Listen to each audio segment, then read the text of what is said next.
It would be an understatement if I said that we haven't got our fair share of these current gen consoles. Um, Next generation started in 2013 with the Xbox One and PlayStation 4, and ever since then it's kind of been a whirlwind. From the fanboy wars, the fanboy wars have kind of just escalated into something that there's always been fanboy wars. That's been, back in the day. Did you like Crash Bandicoot? Did you like Mario? And did you like Sonic? Did you like Mario? These battles have been taking place for a very long time, and they're going to continue to take place because, in many ways, that's what fuels us. That's what drives us. But the console wars took, you know, so much more aggressive than it's ever been. And resolution for the first time was important on consoles. The start of the generation, the PlayStation 4 touted its power, and then when the Xbox One X came out, they quickly shifted to the games narrative. And yes, it's no secret that Xbox has been lacking in that, but I think we're in for a treat and for a quick turnaround with Microsoft's future first-party studios. Ladies and gentlemen, I'm WonderFizz. You've probably realized that by now because you've clicked on this video and you've seen the channel name. Um, I, for one, am very excited for the next generation to start. I've kind of got my feel of these current gen consoles, and I'm a little sick of them. Not sick of them per se. I want something new. And I don't want a mid-gen upgrade. And that's one of the things that has made this current gen so crazy is for the first time, we've got mid-gen upgrades. We've always got a slim version of consoles and all this stuff. But for the first time, Sony and Microsoft came out with upgrades to their current platform. Not a new platform, not a new branded platform, but a new version of the current platform, Xbox One X, PS4 Pro. Um, and I'm not going to comment on how successful those two systems were, frankly, because I haven't looked into it that much. I don't really care how successful they are. I hope that they're both selling fantastic. I hope they are. Um, Obviously, the Xbox One X is the most powerful console on the market, and we just had E3.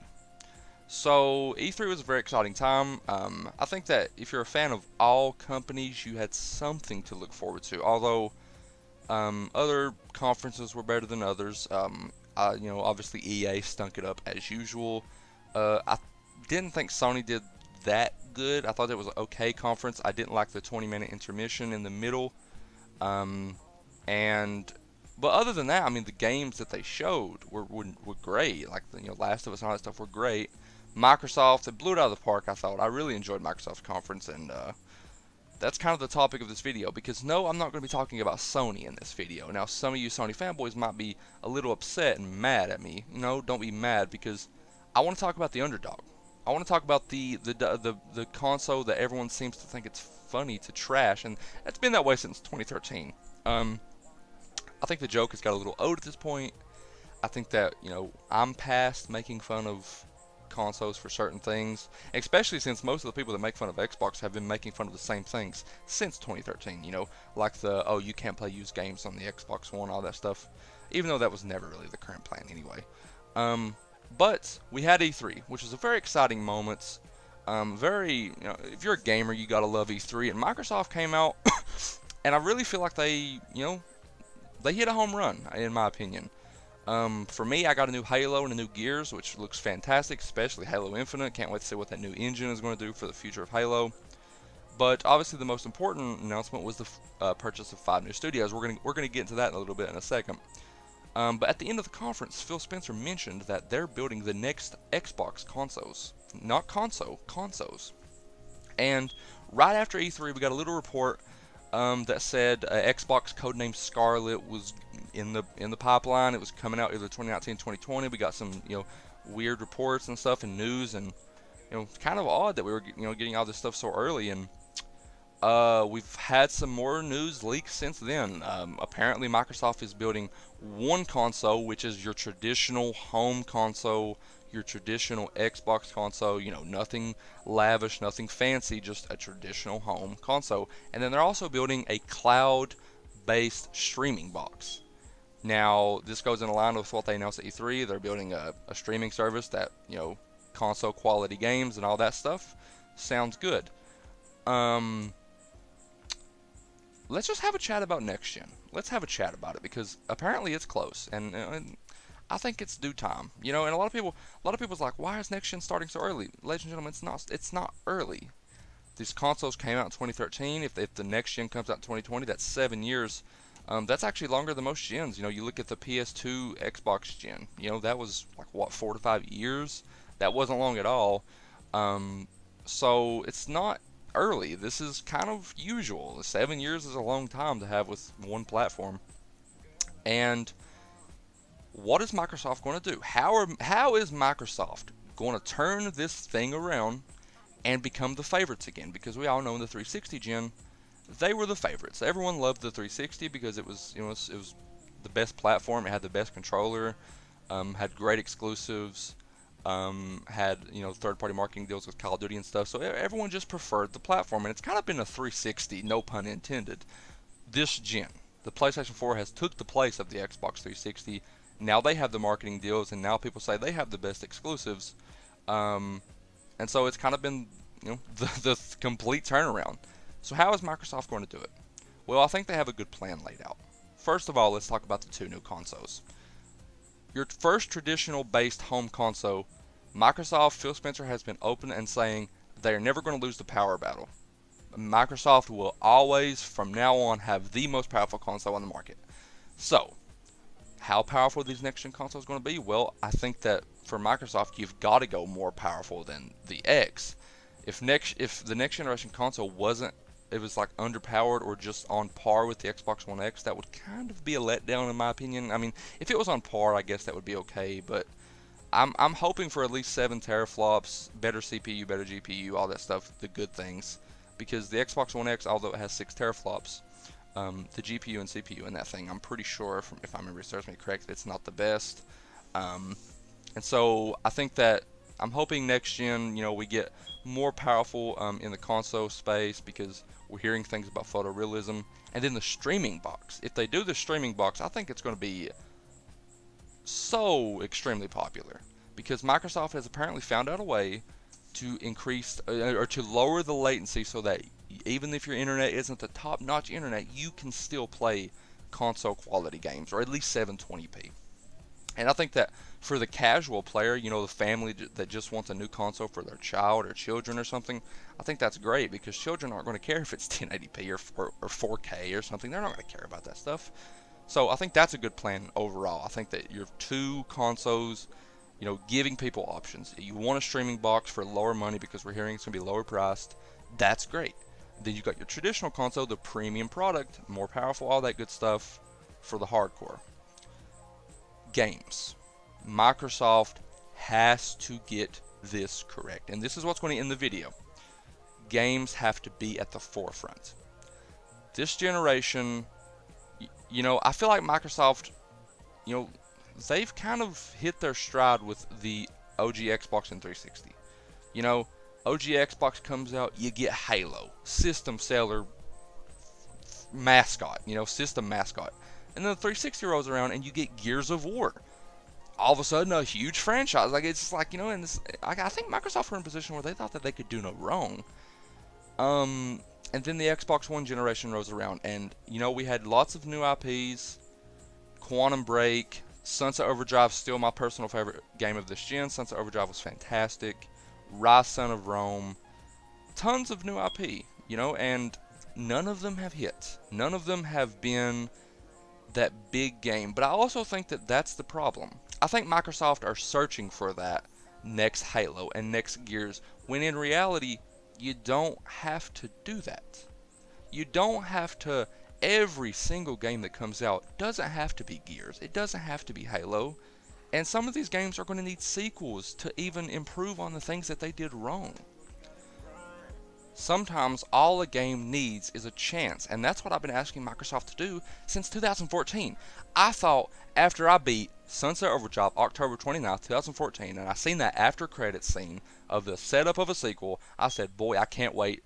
Give it a couple years, 2016, something like that, I'll be getting a Sunset Overdrive 2. Guess what, ladies and gentlemen?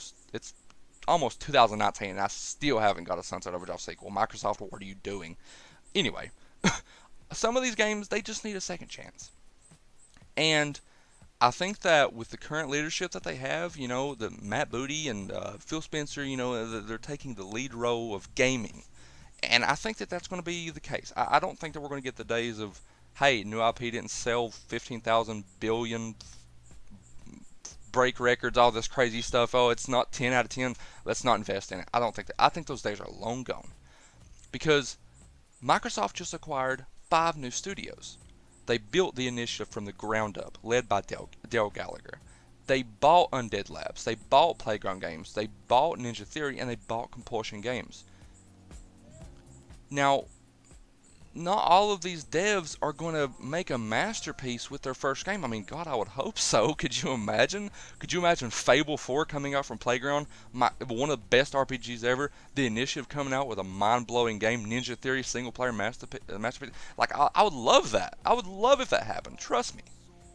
But it most likely won't happen. These devs, they've got to get in a rhythm. Look at Rockstar.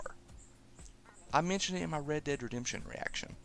Rockstar are on their stride right now. Grand Theft Auto 5, Red Dead Redemption, and then probably Red Dead Redemption 2 is going to be a masterpiece. Can Rockstar make a bad game? In my opinion, no, they can't. You've got to hit your stride as a developer. It's not just this is a group of people. This is a group of creative individuals coming together and working on a project. They need time, they need funding, and they need support. And if their first game's not a masterpiece, well, give them extra funding and give them what they need to make a masterpiece or to make a better game. State of Decay, for instance. I was excited for State of Decay 2. I thought we was going to get something of a little bit higher quality. But now that Microsoft owns Undead Labs, I think State of Decay 3 is going to be an awesome game. A freaking awesome AAA zombie game, and I'm excited for that. And from what we heard, Microsoft isn't done purchasing studios. The recent rumors that they want Obsidian Entertainment, the devs of Fallout New Vegas. That's the recent rumor. Yes, please, Microsoft, do it. Buy every studio in sight. Just walk down the street and purchase studios left and right. Phil Spencer, throw your wallet at studios. Just keep doing it over and over again. Because at the end of the day, I want games. I'm an Xbox fan. No, I'm not a Xbox, full-on fanboy. Yes, I prefer the console. Yes, I love Xbox. It's no secret. But at the end of the day, I want my purchase to be validated. When I go get an Xbox 720 or whatever it's called, I want my purchase to be validated. I want to go home and say, what do I want to play? Halo Infinite or Ninja Theory's new game or Fable 4? Which one of these great games do I want to play? Oh, well, guess what? Next year I've got the Initiative's new title coming out. Next year I've got Compulsion Games' new game coming out. This is what I want. And so whether it is called Xbox 720 or Xbox Major Nelson or whatever, name it whatever you want. But at the end of the day, I just want, and I honestly think, and this is how I'm going to end the video, because I've really been thinking about this, with all of the things that Microsoft are leading up to, with all these new studios they're purchasing, and Phil Spencer talking about how they're never going to lose the power battle again. I really, truthfully think that we have another 360 generation coming. I think that Xbox is going to be the talk of the town again, because look what happened to 360. 360, Microsoft got cocky, and then the PlayStation took over. I think that we're going to see something similar, because yeah, Xbox was getting dominated for a lot of the time this generation, almost all the time. Even though they're making money, Microsoft's a rich company and they're making lots. They see now that they've got lots to improve on, and I'm excited. I'm very excited. Subscribe if you're excited. I don't know why you would subscribe if you're excited, but do it anyway, because I need subscribers, ladies and gentlemen. Anyway, I hope you're pumped. I hope you're ready to see what these new studios are making. I hope you're ready to see the next Xbox. We might see it in next year's E3. I'm excited, ladies and gentlemen. I hope you're excited. I hope that you're pumped. I am. Fable 4, Ninja Theory, The Initiative, Compulsion Games, Undead Labs, Fable. I can't wait. Subscribe. Thank you for watching, I guess.